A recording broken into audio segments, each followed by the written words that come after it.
Claro, Laura. Eu acho que é o processo de integração que o Jung ele consegue fazer em várias áreas de conhecimento. E também dialogar, né, não só com a psicanálise, mas com outras linhas terapêuticas, desenvolvendo, né, a sua própria terapêutica, para mim é de uma riqueza muito grande. Ele não fica fechado, né, assim como Freud ficou, e mais numa vertente voltada para o inconsciente, né, ele expande para outras leituras, e eu acho que é justamente essa integração de conhecimentos múltiplos que possibilita uma individuação mais profunda e mais integral, né? Então, essa é uma coisa que eu admiro muito e que tem me impactado e que tem, inclusive, me feito pensar se não vale a pena fazer uma pós na área de neurociência, investir em outros campos de conhecimento também, porque ele mergulhou nisso, né, também. É, Então, para mim, esse é vale o a pena, grande ganho. mas vale a pena fazer. Eu acho que dialogar, boa noite, Gisele, dialogar com a neurociência, já tendo uma base teórica, é muito importante, né? Se não tiver, fica mais difícil, porque a neurociência é muito reducionista. Mas é isso mesmo. Eu acho que uma das palavras-chave da teoria junguiana é integração. É tanto que na clínica a gente não trabalha com ou, é com e. Não é isso ou aquilo, é isso e aquilo. Né? Esse é um grande diferencial, porque as pessoas às vezes, eles, como a gente viu numa das aulas, né, na aula passada, a influência maniqueísta é muito forte, e o Jung supera isso, substituindo o ou por e. A pessoa fala assim, mas eu posso, eu trabalho nisso, mas eu gostaria de trabalhar naquilo, eu vou largar isso para fazer aquilo. Ele fala, não, peraí, você pode fazer isso e aquilo até quando der. Depois, se uma coisa superpor a outra, você deixa, se não faz as duas. Né? Tem gente que fala assim, às vezes eu sou muito bom, às vezes eu sou muito mal. Bom, você é as duas coisas. Então, isso acho que gera um equilíbrio, né? Mas obrigado, eu gostaria de ouvir mais pessoas. Professor, boa noite. Boa Eu ainda noite. não atendo, mas eu acho muito interessante ele ter uma visão ampla sobre as expressões, né? As expressões na arte, por exemplo.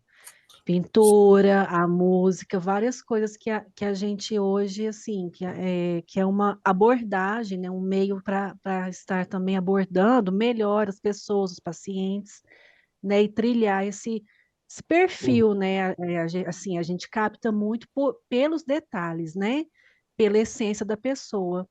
Então, eu acho que, assim, achei isso muito interessante que ele trouxe também, essa É mesmo. parte da expressão. É, de captar o inconsciente por outros rastros, não só pela Sim. linguagem, né?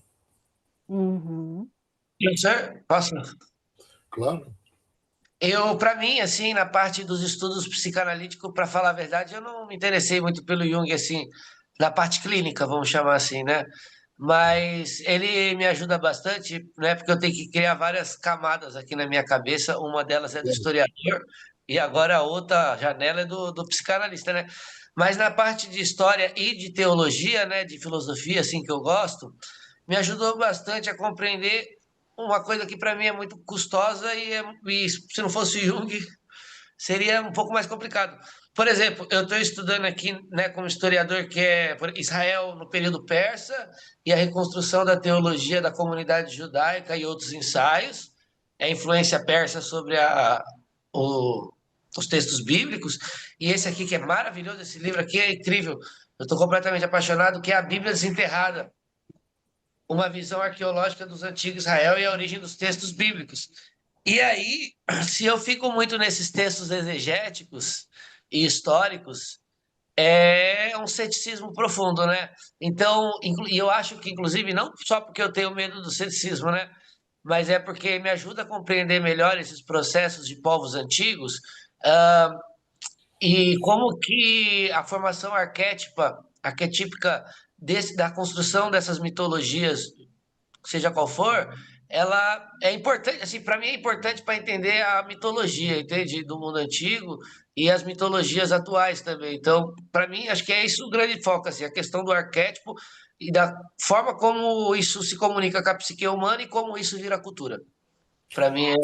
E aí é onde é outro diferencial, né? Porque essa cadeira é para a gente comparar a epistemologia dos dois, né? Do Freud e do Jung, é que o Jung ele foi pesquisar os povos originários.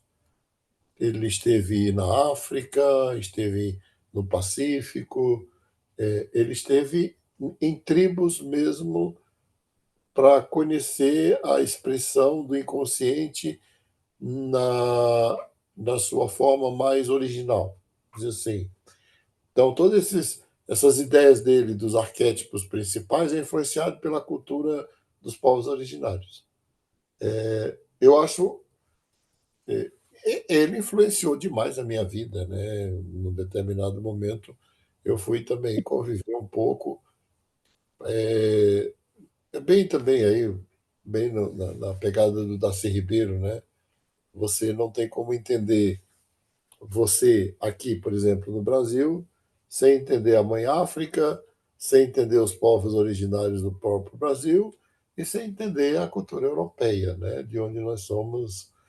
E toda a tentativa de americanizar o Brasil nunca deu certo, porque nossas origens não são anglo-saxônicas, né?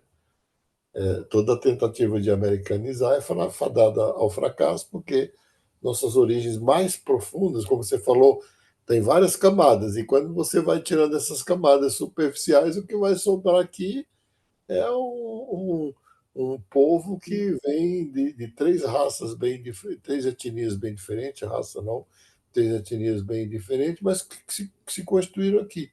E quando a gente visita mesmo os povos originários, a gente vê, porque eles não têm a arte elaborada da dissimulação. Então fica mais fácil você perceber a expressão, por exemplo, dos arquétipos, né? Não tenha aqui nós somos sofisticados, a gente dissimula muito. Os povos originários não, eles são o que são. Ô, professor, e assim, eu que sou meio cético, assim, juro pra você, se eu não tivesse conhecimento com a teoria como do Jung, eu não ia conseguir ver sabedoria nenhuma, assim, no livro que nem a Bíblia, que para mim, antes de conhecer, assim, era só um livro repleto de perversão e sadismo e megalomania só. Mas você pode agora ver a Bíblia talvez como a expressão do inconsciente daqueles povos antigos, né? A expressão são expressões muito profundas da alma humana, na verdade, né? Embora tenha megalomania, perversão, sadismo e tudo mais, tem outras coisas, né? Mas a alma humana tem tudo isso, né? Então eu consegui ver as outras coisas da sua vida. Eu acho tão engraçado, né? Porque como eu sou da teologia e eu sou pastora, ouvindo o outro falar sobre a Bíblia, e aí eu penso que a Bíblia, na verdade, é o reflexo mais puro e simples do que é a humanidade, na sua Olha, integralidade, né? eu Ela não faço, esconde as mazelas, ela não eu, esconde as eu falácias. venho, eu venho dialogando, né, com uma espécie de neuroteologia, né?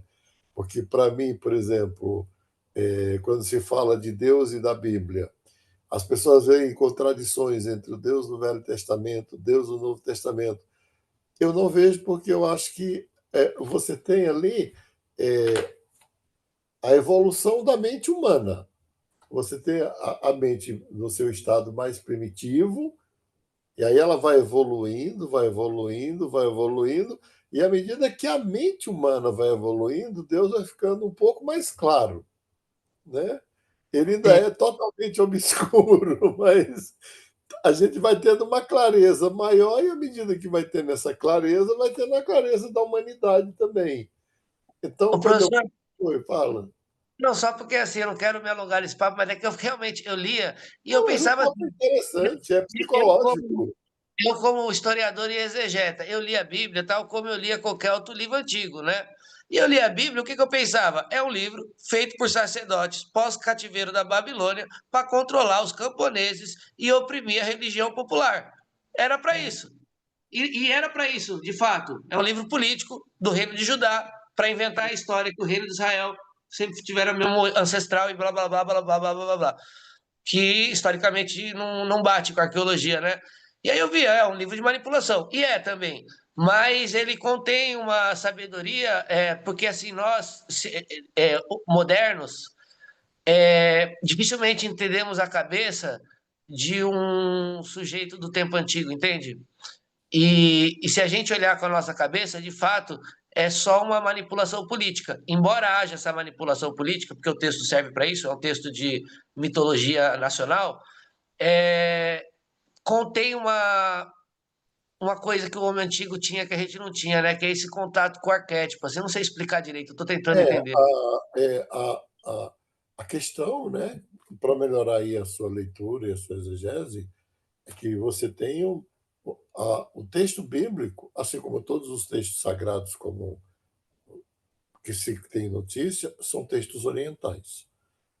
Então, esse é o primeiro ponto que eu acho que fica difícil.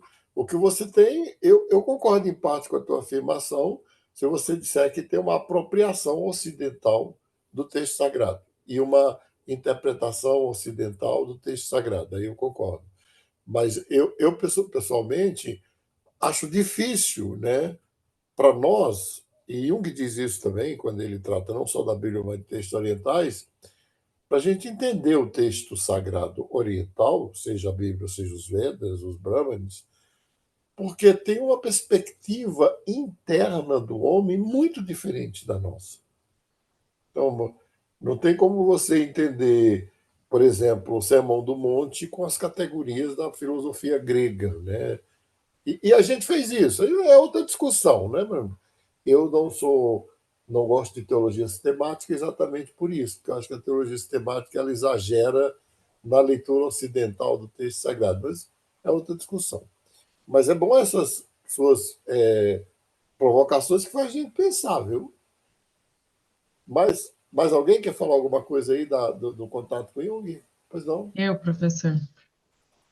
Bom, o primeiro livro que eu tive contato do Jung foi O Homem e Seus Símbolos, né? Então, um livro para mim, né, que estava começando, foi um pouquinho complicadinho, porque é um livro de um Jung mais maduro, vamos dizer assim, né? E isso que o livro foi feito diz que de uma linguagem mais acessível, né, para fora da comunidade acadêmica. Mas me despertou uma curiosidade, principalmente pela simbologia, que eu não conhecia. E assim, entender sobre simbologia mudou completamente minha percepção, principalmente da questão do entendimento da Bíblia. Eu, como fui criada na religião católica, depois eu mudei para protestante, né, na presbiteriana independente, eu sempre tive muita dificuldade de compreender a Bíblia, né? Então, depois de ter estudado simbologia, hoje eu consigo compreender de um outro lugar, né? De um lugar assim não tão literal e não tão nesse medo, nessa submissão cega, né? Então, hoje eu consigo olhar, compreender de um lugar assim mais de amor mesmo de uma certa inteireza do nosso ser, vamos dizer assim, né? Eu comecei pela sombra, então, assim, ter conhecimento sobre a sombra realmente trouxe respostas, principalmente para o meu trabalho, que é trabalho de orientação profissional, desenvolvimento pessoal. Então, com relação a sabotadores, que é uma das coisas que sempre vem nos atendimentos, né? Ter conhecimento sobre a sombra mudou completamente esse trabalho, né? Trazer essa integração, trazer esse né? Que você falou, eu uso muito isso também, não é o ou, é o não é uma coisa e outra, né? Então é trabalhar com os dois, acolhendo, integrando, lidando, né? Deixando o vinho, olhando, não simplesmente reprimindo ou não dando ouvidos para o que aquilo vem a dizer, está querendo dizer, né?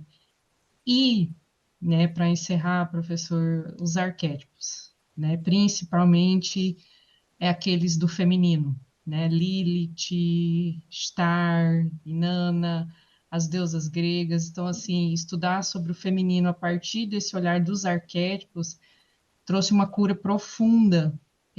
Para mim, que vem de uma família onde as mulheres são muito masculinizadas, né? Estão muito nessa energia do fazer, fazer, né? Então, realmente, ter compreensão desse lugar de desaceleração, de ciclo, de olhar para dentro, né? De que a criatividade é uma expressão do feminino. O gestar não é só a gestação de filhos, mas de sonhos, projetos. Então, tudo isso trouxe uma inteireza, porque eu me sentia exatamente dessa forma, como se eu tivesse sido fragmentada em um momento da minha vida, e cada hora vinha uma energia, vinha uma coisa, e quando você não tem conhecimento, dessas partes, que nós somos várias, né, de uma coisa só, é como se cada situação fosse te puxando para um lugar e você fica meio naquele elástico ali, né? Sim. Então, para mim ficou tranquilo agora de compreender que tudo isso é parte de uma única coisa e que a gente pode, horas, estar mais no fazer e horas estar mais no ser e que está tudo bem, né? Que a gente não tem só uma faceta dentro da gente, que a gente tem essas energias auxiliares, né? Que lá nos tipos psicológicos traz bastante também essa questão das funções principais e auxiliares.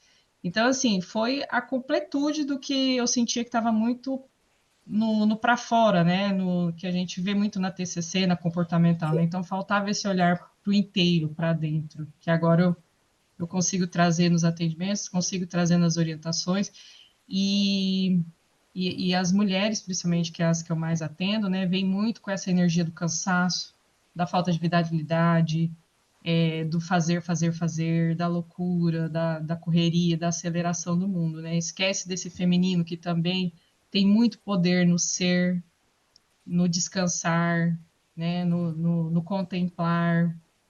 No Então, acolher. isso realmente trouxe leveza para minha vida e eu consigo passar isso, sabe?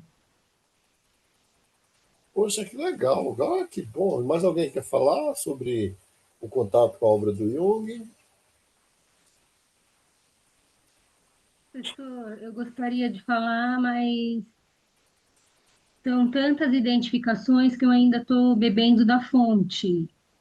Então, a cada aula eu me instigo, eu procuro aprofundar nos contextos todos, porque diferente do oposto do Gustavo, eu sou muito emocional.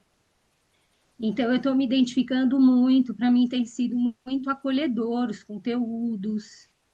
E conforme eu vou me identificando, os arquétipos eles vão surgindo, e no meu processo de individuação, a minha sombra foi surgindo em algumas facetas.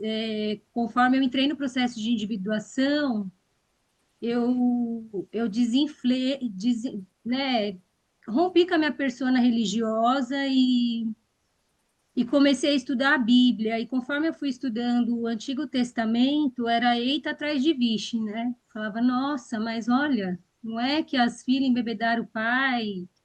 E aí vai, né?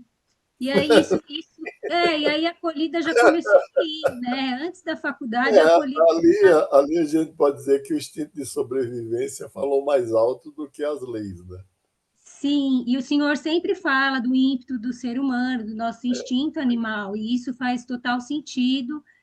E aí, trazendo para a psicologia analítica, para mim é um grande conforto, sabe? É como se falasse assim: olha, tudo isso que você sempre sentiu que estava confuso, as coisas começam a ir para o lugar, assim, e toma muito Vai mais sentido. organizando, né? Vai organizando, vai tomando forma e vai fazendo muito sentido e dá um conforto, assim, sabe? É como se fosse uma acolhida, cada novo conteúdo, uma acolhida. E ainda ontem a Clarissa pediu o primeiro artigo, eu já fiz hoje, de tão empolgada que eu fiquei. Eu não sabia o que fazer e hoje veio assim, e foi contribuição da Gilce, que a gente está trocando no privado. Então, são muitas identificações com as colegas, amizades novas que a gente faz. Então, eu estou muito feliz. E é isso, assim, a cada dia uma nova descoberta. Legal. Bom, Professor, Professor, não, você complementando, Lília, porque sempre eu estou com a minha imagem apagada aqui, mas é o seguinte, isso que a Lelinha disse, só para complementar, que para mim também foi muito importante, porque nesses estudos agora, onde minha mente se abriu mais, eu também pude ter um alívio de certas questões, como julgamentos de pessoas e tudo, né, assim, de escolhas de vida, de traçar novos rumos e novas metas. E hoje eu vejo que eu estava em busca de uma individuação que eu nem sabia que era, sim. né?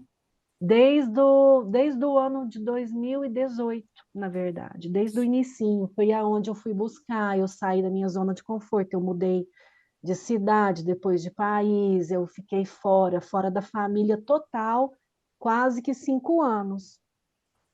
Então, assim, hoje eu não carrego muito essa culpa, porque eu fui muito julgada por ter largado empresa familiar, né, a estrutura que tinha, é, Então tinha você tudo vive. assim, era a zona de conforto.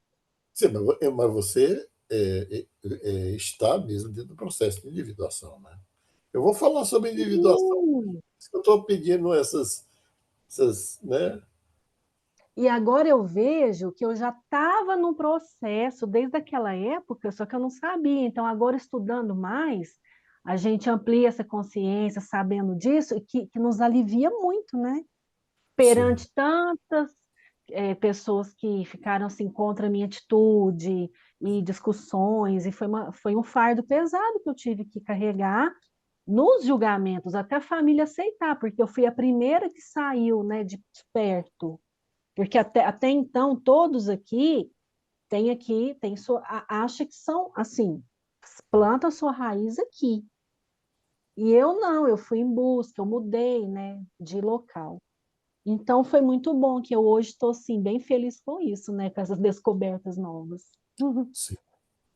professor, eu É. também quero me identificar aí com as últimas meninas, a Lilian, a Lelinha e a Gilce. Eu cheguei um pouquinho atrasada na sala, mas sou muito feliz também de estar concluindo esse curso e de ouvir essas contribuições que me falam muito de mim também. Eu também estou morando em outro país e eu estou sentindo exatamente isso, essa individuação à minha disposição, como se tivesse a distância de uma mão.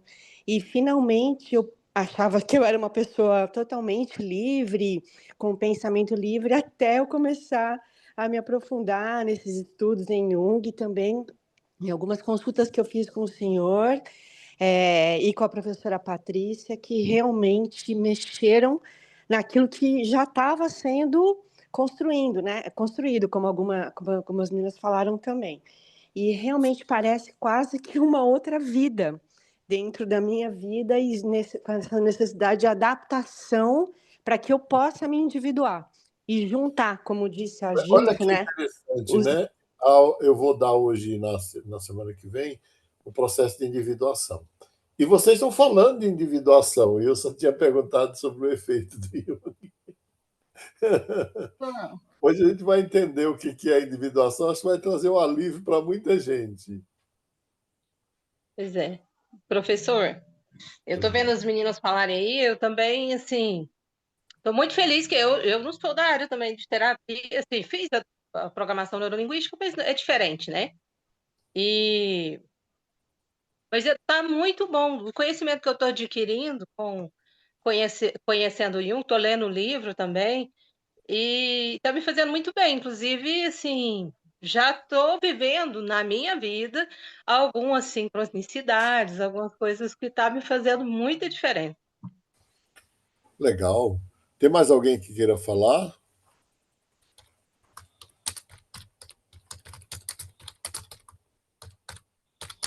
Eu ia fazer um pedido para o professor não encerrar o semestre sem explicar também sobre sincronicidade, porque Sim, opa, foi bom. Valeu, eu vou falar. Ô, Gustavo, você vai ficar com a tarefa de quando eu terminar de falar sobre a individuação na semana que vem, aí a última aula eu vou dar sobre sincronicidade, tá bom? Aí você, se eu tentar mudar de assunto, vocês me. O Gustavo está aí responsável. Professor, eu só vou dar um exemplo de sincronicidade, que foi a professora pedir o trabalho e eu estar no tema já com a colega, então totalmente sincrônico, né? Coisas assim. Exemplos eu conheço, eu quero entender o conceito bem definido mesmo. Só definir como qualquer outro conceito, como banana ou manga. Bom, eu quero sugerir para vocês, mulheres, a obra Mulheres que Correm com os Lobos. Acho que vocês estão bem no momento. Eu estou na metade, professora, é meu livro de cabeceira. Então, vocês estão bem no momento de ler essa obra, não é? Que eu acho que é uma obra que dá uma referência sobre a jornada da mulher, né? Tem essa que dá, essa que é atual, né? E tem uma trilogia antiga que eu acho que hoje só compra usado, porque não foi reeditado, porque na época virou um best-seller lido por muitos meses no Brasil como o mais lido, que era o Ri, Xi e Ui. Ri, Xi e Ui. Eu tenho essa obra, é maravilhosa, professor. Isso, é maravilhosa, especialmente o Xi, né, que trata, é uma obra rara, que trata, assim como Mulheres que Correm com os Lobos, que trata da jornada da mulher, que é diferente da jornada do homem, né? E eu acho que todas essas mudanças que a discussão de gênero trouxe, para mim, elas são muito superficiais. Para mim, você só pode falar em mudança em termos de gênero humano depois de séculos. Não é uma geração, 10 anos, 20 anos, 30 anos que muda as camadas mais profundas da psique humana, né? Tanto que a gente vê, não vou entrar nisso porque não é o objetivo da minha aula, mas a gente vê, por exemplo, nos próprios gêneros novos, a reprodução do estereótipo masculino e feminino, às vezes até naquilo que ele tem de pior, né? E não no que tem de melhor. Mas vamos lá, individuação. Esse conceito de individuação, Jung ele tirou com toda certeza estudando os grandes místicos da humanidade. Quando você pega o modelo de individuação junguiana e o modelo que eu chamo de modelo da via mística, seja do próprio Abraão, que fundou o judaísmo, ou Moisés, que fundou o judaísmo, alguns acham que o Abraão, outros acham que foi Moisés, acho que talvez os dois, né? Do próprio Jesus Cristo, do próprio Maomé, do Buda, São Francisco de Assis, Teresa d'Ávila. E quando eu fiz doutorado em ciência da religião, eu tive o privilégio de estudar, né, toda essa jornada desses grandes místicos. E aí, eu é que fiz essa relação entre o caminho da individuação do Jung com o caminho da via mística dos grandes místicos no bom sentido, né? Eu não estou falando de místicos no sentido de misticismo, estou falando de místico desses homens e mulheres que contribuíram de forma significativa, cada um a seu modo, para a evolução, o desenvolvimento da alma humana, né? Da psique humana. Então, qual é o modelo? E aí, quem me deu uma chave para compreender bem isso daí foi Michel Foucault. Michel Foucault fala que a formação do médico, a formação do analista, no caso de vocês ou de nós, é baseada no modelo da formação do xamã. E aí eu vou dizer também que o modelo de individuação junguiano é baseado no modelo da formação do xamã. Eu tive o privilégio de conviver com xamãs, né? Já convivi com xamã, eu vou colocar todos, para mim, todo sacerdote é um xamã, tá bom?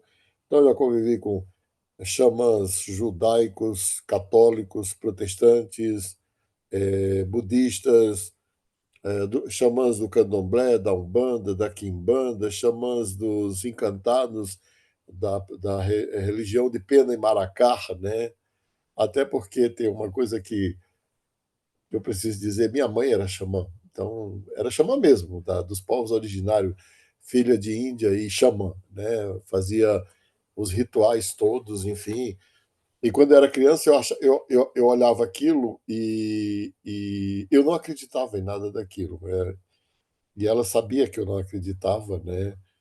E isso era um ponto muito interessante, porque ela respeitava que eu não acreditava, ela nunca me impôs ou nunca me ameaçou com nada de que eu poderia ser punido por não acreditar. Eu achava ele engraçado, muito engraçado, né? Depois eu fui, talvez por causa dessa mãe tão poderosa, né, sobre mim, né, que é realmente a minha mãe e minhas avós têm um poder imenso, mas a minha mãe mais ainda, é que eu fui depois toda a minha relação com a religião, embora eu tenha feito essa relação, tentado fazer essa organização minha pelo protestantismo histórico calvinista, mas eu acho que eu sou muito mais ligado à espiritualidade e à central da minha mãe, da minha avó, do que qualquer outra pessoa. E como é que o xamã é formado? Bom, ele não nasce xamã, ele nasce como uma pessoa, só que desde o ventre materno ele é considerado uma pessoa especial. E às vezes a mãe ouve o chamado do xamã, ou o próprio bebê, quando nasce, se torna criança, adolescente ou jovem, ele tem uma visão ou uma revelação, ou um chamado em sonho, isso é em todas as religiões, em todas as tradições místicas, especialmente os povos originários. E aí, quando chega na fase da juventude, então, ele é então convocado pelo chefe dos xamãs, vamos dizer assim, o sumo sacerdote da tribo, para ser iniciado, né, nos ritos e também nos mitos, na tradição e também nas ervas e nas possibilidades que a natureza oferece de cura, seja do espírito, seja da alma, seja da mente. E aí, depois de passar por um processo que geralmente varia, mas em geral são 3 anos convivendo com o xamã, chefe, né? Ele então é abandonado, sozinho, no meio da floresta, abandonado sozinho, no caso dos esquimós, abandonado sozinho no meio do gelo, só com a pele para cobrir o corpo e uma faca para sobreviver, ou um arco e uma flecha, ou uma lança, enfim. E aí ele mergulha na mais profunda e sombria, na noite escura da alma, né? Aqueles 40 dias, aqueles 40 anos no deserto de Moisés e os 40 dias no deserto de Jesus Cristo, ou os 3 anos, 2 ou 3 anos, geralmente é 3 anos também, 3 anos com o xamã, 3 anos no deserto, 3 anos no gelo, 3 anos na floresta. Eu não sei se vocês já estudaram isso, mas quando você é privado sensorialmente da presença de outro ser humano, a cabeça entra em parafuso. A mente pira. A gente não percebe, mas esse ser humano ele está presente na gente até muito mais pela ausência do que pela presença. A gente chega em casa e já vai ligando rádio, televisão, celular, tudo que a gente quer é ter alguém com quem quer ouvir alguém ou quer falar com alguém. Aí tu imagina, eu conversei com um grande sacerdote protestante, Wurmbrand, que passou 14 anos preso nas prisões da Sibéria, né? E eles eram colocados em isolamento total. E quando eu era jovem, eu fui escolhido para ter o privilégio de conversar com este homem. Eu já era ou estudante de psicologia, então eu perguntei para ele qual foi a coisa mais dolorosa. Você está falando de alguém que é colocado num cubículo que está lá sozinho, 24 horas por dia, sem contato com ninguém. Ele não tem contato com ninguém. Ele fala, Márcio, a maioria das pessoas enlouquecem depois do terceiro mês. E aí, esse homem, essa mulher que é colocado, que tem mulheres xamãs também, no puro isolamento da vida, lá sozinho e tal, ele tem que enfrentar exatamente todos os medos externos, de feras, de bichos, de tudo, mas o que é pior, todos os medos internos. Não só os demônios objetivados nas criaturas, mas os demônios subjetivados na própria criatura que é ele. Se ele sobreviver e voltar inteiro, aí ele é ordenado xamã. Faz aquele grande ritual, aquela festa maravilhosa, e ele vai ter não só os privilégios, mas também os tabus e todos os poderes, enfim. O que isso tem a ver com o processo de individuação? Né? Aí é por isso que eu estou aqui falando do processo de individuação. Eu estou na fase, né, assim, que eu sempre lembro de filhos, até porque eu tenho uma relação maravilhosa com os filhos, maravilhosa mesmo. E meu filho, eu servi a Marinha, eu fiz carreira militar na Marinha, na verdade, fiz colégio, fiquei 7 anos na Marinha, e meu filho resolveu, na adolescência, fazer o CPOR, né? Centro de Formação de Oficiais do Exército. E a formatura deles, eles foram colocados em grupos soltos de paraquedas, em grupo de 7, na Serra da Mantiqueira, só com um cantil e uma faca. E eles tiveram que sobreviver uma semana lá. Aí você imagina o coração do pai, né? Que passou por isso também na Marinha de Guerra, né? Fez a minha sobrevivência no mar, na selva. E depois a certeza de que aquilo seria profundamente transformador. Ele se tornou um grande homem, ele é um grande homem em todos os sentidos.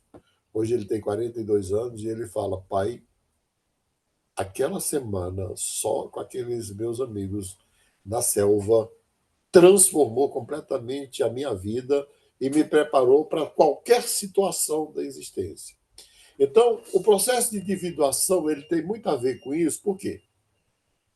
Nós nascemos e, para que nós sobrevivamos, nós somos protegidos. Nós somos protegidos pelo ventre materno, pelo útero materno, depois somos protegidos pela família, pela grande família, e somos protegidos pela tribo. E essa tribo, esta família, ela dita as normas ancestrais que vêm de geração em geração. O que comer, o que não comer. Por exemplo, minha avó índia, ela não tomava banho depois do almoço. Eu não tomo banho depois do almoço. Eu juro por Deus que se eu tomar banho depois do almoço, eu sou capaz de morrer, né? Que são os tabus, né? As comidas, o que pode comer, o que não pode comer, as relações sexuais, o que pode, o que não pode, enfim, tudo. Só que um belo dia, esta pessoa ganha autonomia, se torna autônomo, e aí, hoje eu estava explicando para uma psicóloga, hoje uma grande psicóloga, que é ela foi me orientando e faz supervisão comigo desde que se formou, a Rafaela Norquesi, né? E aí ela falou assim, que hoje a minha supervisão com ela é mais um diálogo, né? Ela falou assim, lembra, você me falou uma coisa há muitos anos lá na universidade que tem alguma coisa que nos torna humano. Você ainda lembra, professor? Foi claro, eu não vou esquecer disso nunca. Você pode lembrar para mim que eu quero anotar. Falei, o que nos torna humano é a autodeterminação.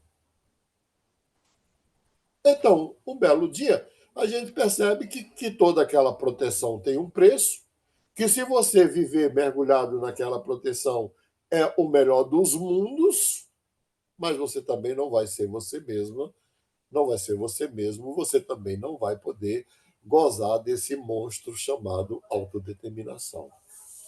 E aí, para poder você encontrar, primeiro que é uma luta terrível para você se encontrar sua própria identidade. Aí por isso que as meninas enfrentam as mães, e enfrentam mesmo, são enfrentamentos violentos. Por quê? Mãe e menina é igual. E a menina, em algum momento, ela precisa dizer que ela não é igual à mãe.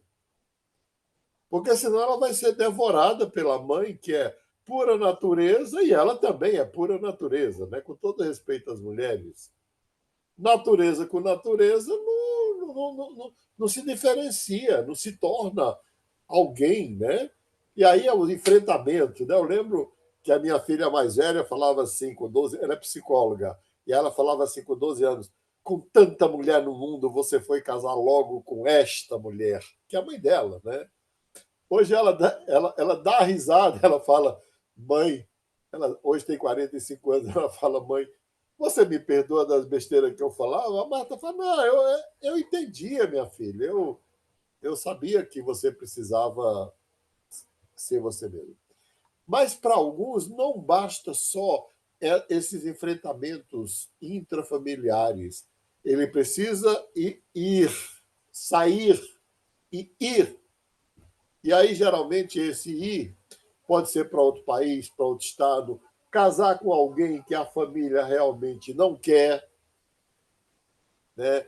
Aí tem aquelas histórias maravilhosas, né, de pessoas que fugiam para casar, enfim, porque não aceita ficar dentro da tribo. E aí tem que ter um momento de rompimento e esta ida em busca de si mesmo.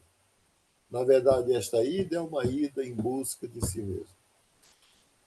Quando eu leio a Bíblia Sagrada, ali tem muitas histórias de individuação, mas tem uma história, a de Moisés, mas Moisés é um gigante, né, criado pela cultura judaica, não serve muito para nós humanos. Para mim, o melhor exemplo de individuação da Bíblia, que infelizmente a religião não consegue ler de forma correta, é a parábola do filho pródigo.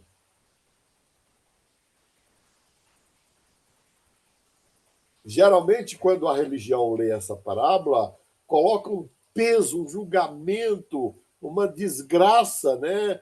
Bom, aquele menino estava lá bem protegido, ele estava lá bem.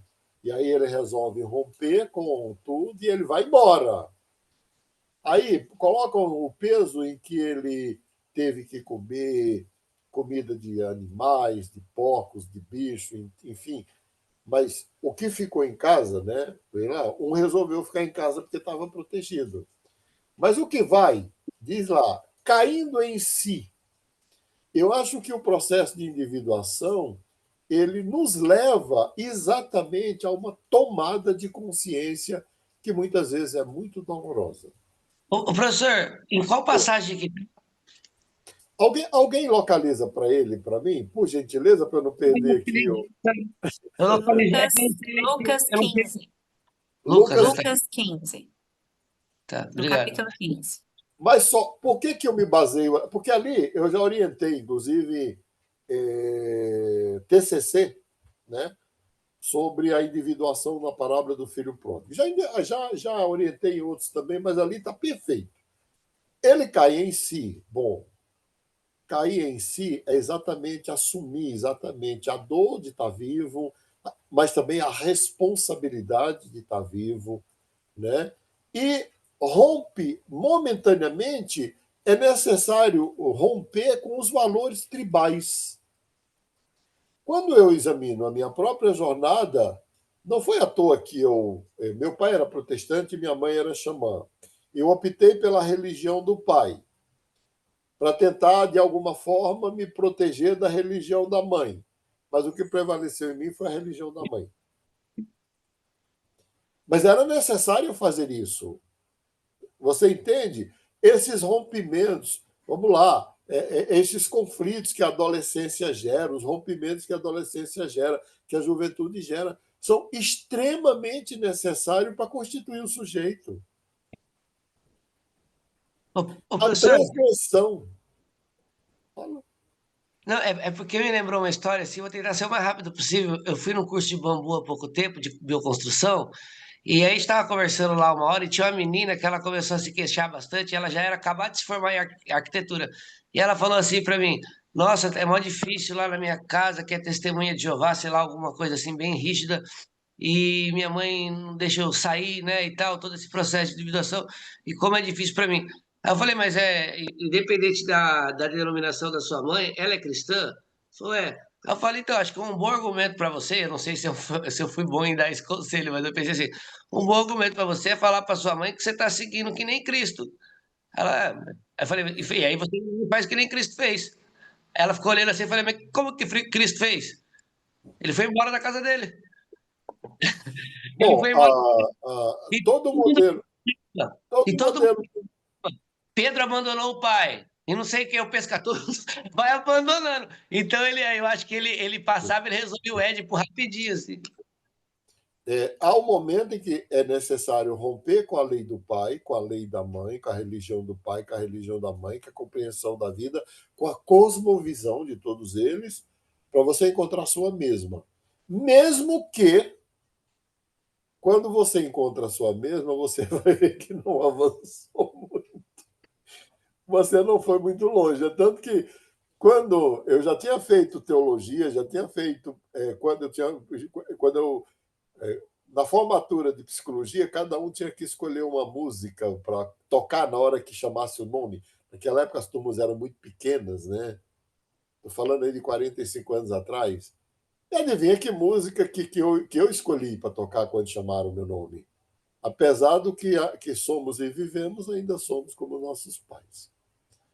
Então, mas todo esse processo, ele é um processo de tomada de consciência. Por isso que e eu acho, e aí é uma observação minha, porque eu acompanho jornada de mulheres desde a minha juventude, seja como professor, seja como mentor, seja como terapeuta, eu acho que um, uma espécie de missão que eu tenho. A mulher é negada pela cultura ocidental a experiência da individuação. Só que os patriarcas esquecem que mulheres, diferente de homens, têm marcadores biológicos. Então, elas vivem toda a jornada da individuação, mesmo que às vezes não possa fazer essas viagens que algumas aqui fizeram, né? Assim, o parto, por exemplo, a gravidez e o parto. O homem ele nunca vai entender o que está acontecendo ali. Não tem como.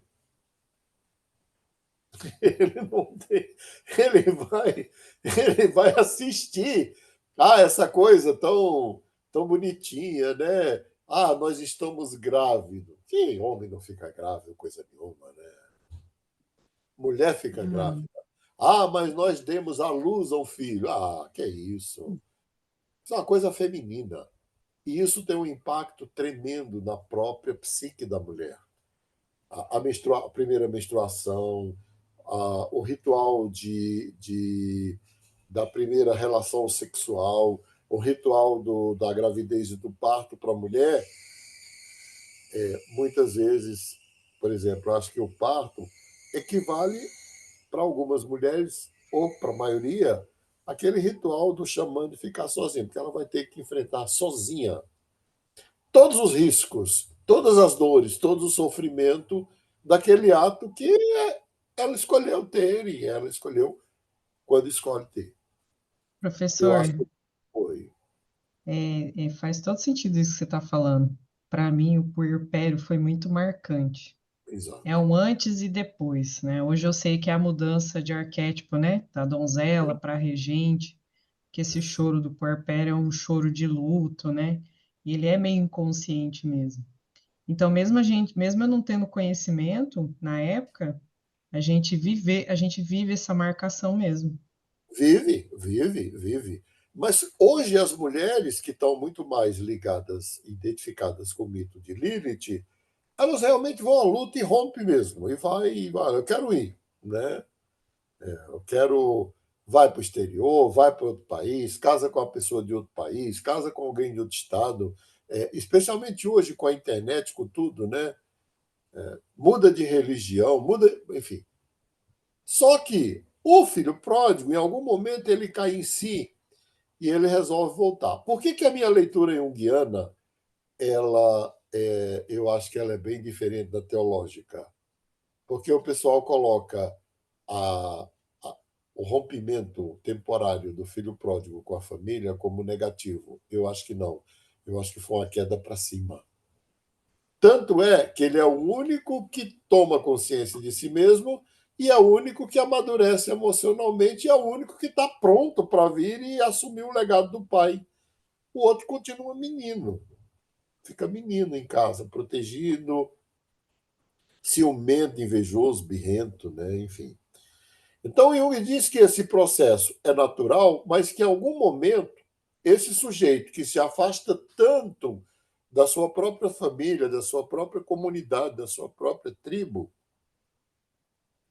em algum momento ele tem que se reinserir no contexto desta comunidade, agora para devolver aquilo que a comunidade lhe deu, que lhe possibilitou chegar até ali. Eu acho isso maravilhoso, por isso que eu acho que ele tirou isso dos grandes místicos, porque é uma visão dos grandes místicos, a visão da generosidade, não é?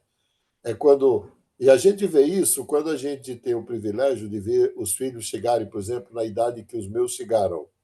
Eles estão vendo exatamente esse momento, que é o momento da generosidade com os pais. Mas é uma generosidade que a gente fica assim, nossa, não imaginava que eu ia viver isso, né? Aquela coisa de eles têm a vida deles, eles seguiram o caminho deles, né? E eu estou vivendo isso de uma forma muito extraordinária, muito bonita, né? Então imagina. E aí volta e fala assim, olha, mas como coisas muito simples, né? Fala assim, você quer que eu te pegue aqui para te levar no médico? Ah, não, eu ainda não preciso disso. Mas você vê que não é uma coisa imposta, é que eles sentem que precisa devolver alguma coisa, né? O professor, eu estou Oi. com 47, minha mãe está com 81. E eu tenho uma filha de 26 que está na individuação, e aí eu fico naquela. De vez em quando ela pede umas desculpas, ela está conquistando as coisas dela, já é graduada. E a minha mãe, eu pego um dia da semana e vou para a casa dela para fazer companhia, só pelo prazer de estar com ela. E às vezes ela está passando mal de labirintite, professora. Eu falo assim: vamos jogar um buraquinho? Ela para a tontura na hora, pega a toalha da Claro, mesa e o baralho. claro, é claro. Então, este retorno, por exemplo, pode ser feito, por exemplo, em termos de contribuição para o crescimento da comunidade, da sociedade, né? É um retorno diferente. E é um É um retorno que. afeto, é um Oi? afeto, é um Sim, afeto. Você está ali por é um amor, né? retorno que você já não julga mais. Você. Eles, quando você rompe, momentaneamente, eles parece que estava tudo errado. Aí depois você fala assim, gente, foi graças ao tudo errado que eu cheguei até aqui. Então, professor, daí tá uma coisa, que eu tenho um Sim, dilema com isso. É sim. isso aí mesmo, coisas erradas. É, Eu sei que a minha evolução até qual porcentagem foi. Aí a minha mãe pega e fala o seguinte: mas aí depois volta, né? Tipo assim, ai, me ajuda e tal, correndo pro colo. Aí, só que ela não vê o lado positivo disso, porque eu falo assim, mãe, nós temos nosso processo, nossa busca, agora eu entendo muita coisa. Eu explico isso para ela. Ela sim. fala assim, mas e depois vem e a gente que sofre, que sofre as consequências, os problemas, Mas porque às vezes nem aí toda volta é tão assim bonitinho, né? mas eu acho que tem que dar um desconto, porque as mães são dramáticas, especialmente as mães latinas, né? São É, dramáticas, fazem ela não quer chantagem reconhecer o meu emocional, lado, porque Deixa, dizem que choram. Eu e acho que deixa elas são. a Mas dica para a essa. gente ler o Oi? Lucas. A dica aí para a gente ler o Lucas 15, porque acho que é um tipo é um estudo mesmo, né, do ponto de vista junguiano, assim. Sim, da individuação, né? Ele vai embora, mas aí ele se dá de cara com ele mesmo, e aí, em algum momento, ele volta, mas ele não é a mesma pessoa que volta. não Então, é. então Professor, cada um. Pois não. sou eu, Gisele. Eu também vivenciei isso, no caso, assim, fui morar fora, né? Fui no Sim, Aventura, sem dinheiro, sem nada, mas aprendi muito, graças a Deus, né? Sobrevivi e voltei.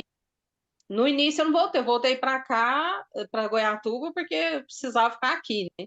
Mas aí depois eu fui para Goiânia e fui, agora eu tô aqui de volta.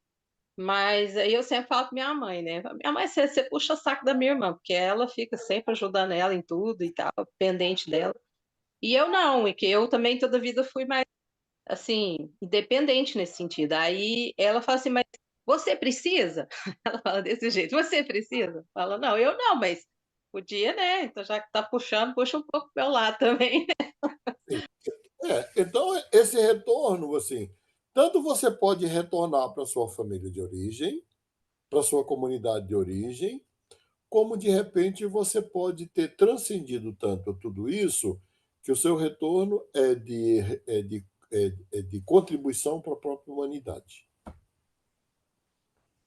Eu acho, professor, que nessa perspectiva do que o Gustavo está colocando de Lucas 15, né? O processo de individuação, no meu ponto de vista, do filho pródigo, foi integrar a raiva que ele tinha com uma gratidão posterior, né? Então, é a integração daquilo que ele achava que lhe faltava e, na verdade, ele já tinha, né? Sim. E perceber que muito do que lhe faltava, na verdade, já estava disposto para ele só não conseguia enxergar isso, né? Sim. E E aí, integrou a e aí raiva. vamos lá. Ele vai elaborar tudo isso, ele tem seus próprios valores, mas ele volta e descobre que a base para ele ser quem ele é foi exatamente aquilo que na juventude ele achava que estava tudo errado. Aquela família, aquele pai, aquela mãe, aquele mundo, aquele mundinho que não cabia, não é? Ele vai descobrir depois que aquilo ali é que foi o berço, né? Que deu, que O básico. sustentou, que É alimentou, que nutriu. porque quando você tem fácil, aí você se torna um pouco ingrato, né? Na maioria das É, vezes, nas famílias acontece esse Ô, movimento professor, da ingratidão. pois não. Ela só vai virar uma gratidão quando a pessoa amadurece de fato É, e fica longe dos familiares. Porque é é, como se só, fosse o xamã lá isolado na floresta, né? Você fica só longe e aí você dá valor. uma isso. dica para os colegas, rapidinho, porque a colega falou uma coisa que é verdade, tipo que na prática a coisa é bem mais difícil, né? Assim, tem pormenores, e uma Não, coisa é que difícil. É muito difícil. e aí, uma coisa que pode nos ajudar bastante, né?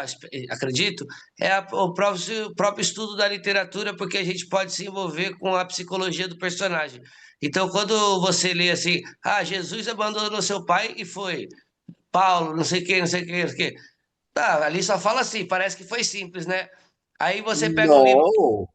então, aí você pega Saramago, que é aquele o Evangelho segundo Jesus Cristo, e ele vai trabalhando em cima da psicologia dos personagens, e você vê, ou Memórias do Subsolo do Dostoiévski, essas coisas todas, e você vê como que é sofrido, e como que, por exemplo, tem chantagem. Sim.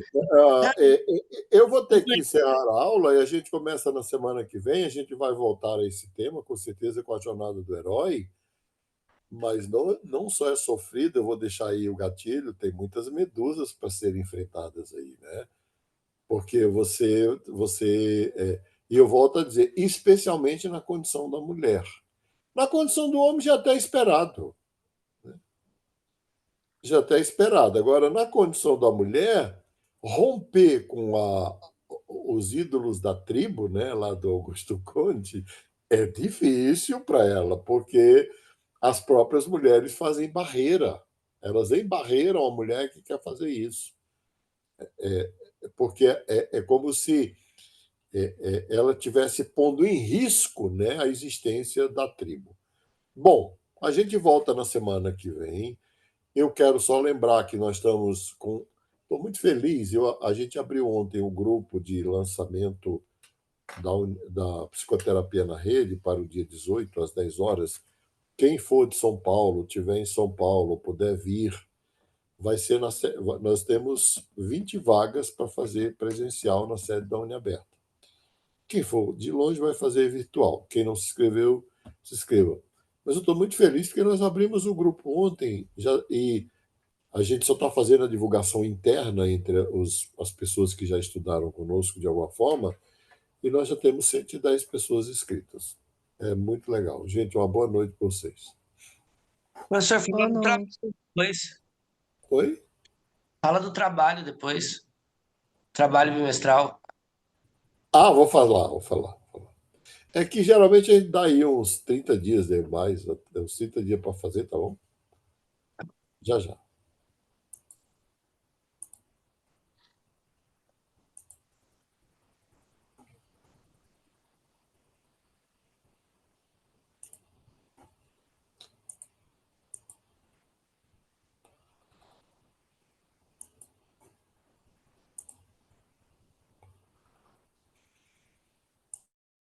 Obrigada, professor. Até mais.